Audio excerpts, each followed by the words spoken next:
Botafogo de olho no atacante do Corinthians, São Paulo com uma baixa para a decisão na Copa do Brasil e Sampaoli perdendo o vestiário rubro-negro. Vídeo de hoje do canal do Nicola fala sobre esses temas e conta também sobre o rival do Palmeiras na Libertadores da América, time que até outro dia estava na segunda divisão colombiana.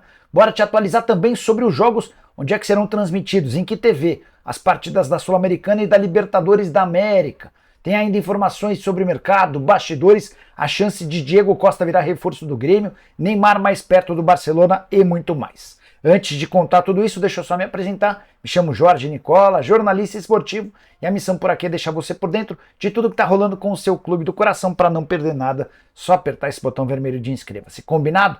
Bora contar que todo esse conteúdo é um oferecimento de 1xBet. Tô colocando na tela os meus palpites para os jogos do Campeonato Inglês, que começou nessa sexta-feira e no sábado tem muito jogo. Arsenal e Nottingham Forest, vou de Arsenal. Tem Bournemouth e West Ham, vou de empate. Brighton e Luton Town, vou de Brighton. Tem ainda Everton e Fulham, vou de vitória do Everton. Sheffield United e Crystal Palace, vou de vitória do Crystal Palace. Para completar, Newcastle e Aston Villa, vou de vitória do Newcastle. Para participar no XBet, você sabe, né? Clica no link que está no comentário fixo, faz seu cadastro e não esquece de usar o código Nicola para ter direito a 100% de bônus no valor do depósito. Combinado? Bora começar o vídeo com o tradicional giro de notícias e a primeira informação diz respeito ao Flamengo. A eliminação do rubro-negro pro Olímpia nessa quinta-feira rendeu a terceira maior audiência da história da ESPN. Picos de 16 pontos e o melhor resultado da TV fechada na ESPN em 2023, audiência bastante significativa. Bora falar sobre o Atlético Mineiro, que comunicou nas últimas horas o pagamento de tudo que devia em relação ao seu elenco, salários atrasados e prêmios pela classificação para a fase de mata-mata. Esses valores venceram na segunda-feira e foram quitados nessa sexta. Já o Internacional avançou na contratação do lateral direito Hugo Malho. Ele é espanhol, tem 32 anos de idade, estava livre no mercado depois de deixar o Celta e foi uma indicação do técnico Eduardo Cudê. Alexandre Galo, novo homem forte do futebol do Santos, está garantindo que Marcos Leonardo não será vendido a Roma, como o atacante tem forçado a barra para acontecer. A única chance desse negócio avançar é se a Roma melhorar consideravelmente as cifras. Para fechar o giro de notícias, contar que o Fortaleza está ameaçado de não poder enfrentar o América em seu estádio em jogo da Copa Sul-Americana, partida de quarta de final. O jogo está marcado para 31 de agosto. A Conmebol não gostou da condição do gramado e avisou ao Fortaleza que se o gramado do Castelão não ficar melhor, o Fortaleza vai precisar indicar um outro lugar para atuar. A saideira do giro de notícias diz respeito ao Campeonato Saudita. Na abertura do campeonato versão 2023-2024, quem se deu super bem foi Roberto Firmino, ex-jogador do Liverpool, marcou 3 gols na vitória do Al Ahly. Outra curiosidade sobre esse dia de estreia diz respeito a Vina, ex-jogador do Grêmio, que marcou um golaço de cobertura no goleiro Mendy, ex-Chelsea. Bora falar sobre Neymar do Barcelona. Cheguei a contar para vocês na manhã dessa sexta-feira que o Santos, por meio do ex-presidente Marcelo Teixeira, estava tentando convencer o pai do Neymar a levá-lo para a Vila Belmiro a partir da próxima temporada. Essa chance inexiste, mas o que esquentou nas últimas horas é a chance de o Barcelona contratar o Neymar. O Barça já aceita negociar com o atleta, mas torce para que o Neymar chegue a um acordo de rescisão de contrato com o PSG. Nesse caso, o Barcelona abriria todas as suas portas. Caso contrário, se precisar tirá-lo do PSG pagando uma compensação financeira, já foi avisado ao Neymar que essa compensação não poderia ser alta e que o Neymar precisaria aceitar um salário bem abaixo daquele praticado nos últimos tempos. Ainda sobre esse tema, Sérgio Roberto, capitão do Barcelona, chegou a admitir nas últimas horas que conversou com o Neymar e ouviu do brasileiro sua intenção de voltar à Catalunha. Bora falar agora sobre Diego Costa no Grêmio. A notícia dessa sexta-feira dá conta de que o Grêmio se acertou com o Diego Costa. Essa publicação foi feita por setoristas do clube. Salário de 750 mil, contrato até o fim da temporada. Fui checar com um dirigente importante do Grêmio e da minha confiança a pessoa disse que a chance desse negócio avançar é 0. Não que o Grêmio não tenha interesse, o Grêmio buscou informações e gostaria de ter o Diego Costa, ex-centroavante do Atlético Mineiro, da seleção espanhola e que está livre no mercado depois de jogar pelo Wolverhampton. Só que os 750 mil oferecidos pelo Grêmio foram considerados muito pouco pelo atacante, que vai preferir fechar com um clube saudita ou dos Estados Unidos. Então a negociação está descartada. Hora de falar sobre os confrontos de quartas de final de Libertadores e Sul-Americana. Onde é que esses jogos serão exibidos? A definição se deu nas últimas horas. Corinthians e Palmeiras foram os escolhidos da TV aberta. A Globo mais uma vez vai exibir o jogo do Palmeiras, já foi assim na fase de oitavas de final da Libertadores, isso se repete nessas quartas de final, nos confrontos contra o Deportivo Pereira, time da Colômbia. Já o Corinthians, que esteve na tela do SBT nas oitavas de final, estará novamente. A emissora de Silvio Santos optou pelo Timão, que terá como adversário o Estudiantes. Dessa maneira já dá para cravar que o Corinthians joga em 2 terças-feiras, nos dias 22 e 29, o Palmeiras joga em 2 quartas-feiras, nos dias 23 e 30. Os outros jogos, o Internacional terá transmissão do Paramount, jogo de ida e volta contra o Bolívar. Boca Juniors e Racing, confronto argentino, também terá transmissão exclusiva do Paramount. Fluminense e Olímpia, jogo que será transmitido pela ESPN. Fortaleza e América, já pela Sul-Americana, transmissão do Paramount Plus. Botafogo e Defensa e Justiça, também transmissão Paramount Plus. Ficou faltando falar sobre o São Paulo, confronto contra a LDU, terá transmissão exclusiva da ESPN.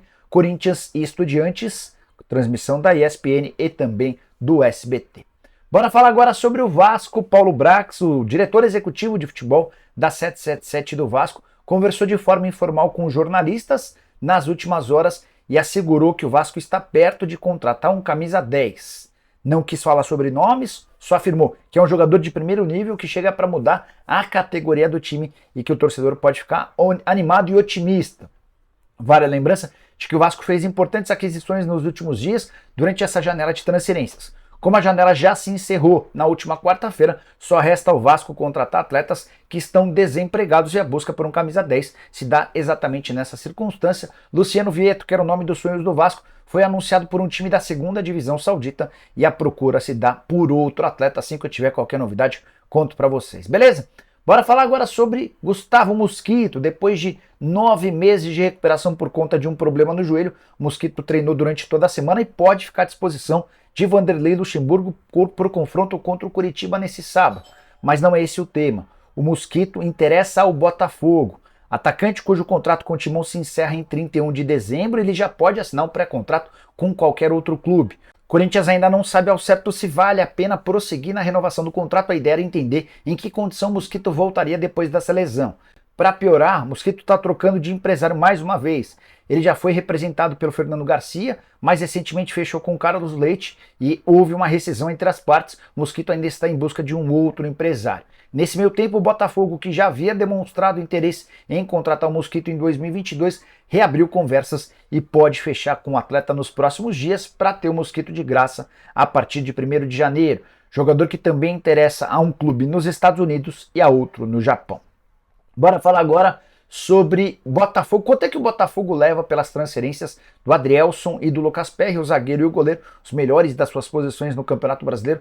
Tem negociações avançadas para se mudarem para o Lyon no fim dessa temporada, se apresentam em janeiro. A estimativa é de que o Perry seja negociado por 8 milhões de euros ou 43 milhões de reais, enquanto o Adrielson seja negociado por 6 milhões e meio de euros ou 35 milhões de reais. Fazendo a soma, isso equivale a 78 milhões de reais. Estou para te dizer que é pouco, levando em consideração a extrema importância da dupla vestindo a camisa do Botafogo. Vou falar agora sobre Jorge Sampaoli. Contei para vocês pela manhã que o Sampaoli, por enquanto, não corre risco de demissão, mas importante contextualizar que o clima para ele no vestiário rubro-negro anda bastante ruim. De acordo com Eric Faria, repórter da TV Globo e setorista do Flamengo, mais da metade do elenco hoje já não gosta do Sampaoli. Existem ainda alguns líderes do elenco que entendem que o trabalho dele é bom, especialmente em treinos. O cara de muito repertório, que consegue explorar e extrair o melhor dos atletas. Mas a condição de dia a dia, de trabalho com pessoas, a forma como ele se relaciona com os jogadores, com outros funcionários, é a pior possível. Além da questão com Pedro, que se tornou um inimigo declarado, tem vários outros atletas que não gostam dele. A gente pode citar o caso do Pablo, Varela, Rodrigo Caio, mas tem também jogadores importantes do atual elenco que entendem que os métodos de trabalho, a relação pessoal do Jorge Sampaoli estão muito distantes do ideal. Diante desse cenário, existe a especulação de que o Sampaoli cai. Posso garantir para vocês, minha fonte assegurou, consultei ela antes de gravar esse vídeo, que ele não cai antes do confronto contra o Grêmio na próxima quarta-feira. O Flamengo enfrenta o São Paulo nesse final de semana, jogo do Campeonato Brasileiro. Na próxima quarta-feira recebe o Grêmio na partida de volta das semifinais da Copa do Brasil, no jogo de ida 2-0 para o Flamengo no Rio Grande do Sul. A menos que o Flamengo seja eliminado pelo Grêmio, seria uma enorme reviravolta. A tendência é que o Sampaoli tenha o direito de disputar a final da Copa do Brasil. Só uma lembrança importante: a opção por escolher o Sampaoli foi do presidente Rodolfo Landim, e só o Landim poderia definir pela saída do treinador argentino. Bora contar um pouquinho mais sobre quem será o adversário do Palmeiras nas quartas de final da Libertadores da América. O nome mais surpreendente entre todos os 8 times que seguem vivos na Libertadores é do Deportivo Pereira, time colombiano que até 4 anos atrás estava na segunda divisão colombiana, chegou a ficar por 9 temporadas na segundona. Clube que, por conta de uma série de dívidas, cogitou inclusive fechar suas portas. Isso não ocorreu graças à união das pessoas da cidade de Pereira, no interior da Colômbia. No final das contas, houve uma resolução dos problemas financeiros. O Deportivo Pereira voltou à primeira divisão e está, pela primeira vez em sua história, disputando uma competição internacional. Logo de cara, em sua estreia, conseguiu terminar em segundo no grupo do Boca Juniors, à frente do Monagas e também do Colo-Colo, se classificando para a fase de mata-mata. De forma surpreendente, eliminou o Independiente Del Valle, um dos times mais vencedores dos últimos anos na América do Sul, e agora se credencia como adversário alviverde. Primeiro jogo na Colômbia, o segundo jogo em São Paulo, e a tendência é que o Palmeiras passe, na minha opinião, até com alguma facilidade. E você pensa diferente? Use o espaço para comentários, estou curioso para saber sua opinião, beleza? Bora fechar o vídeo para falar sobre o São Paulo.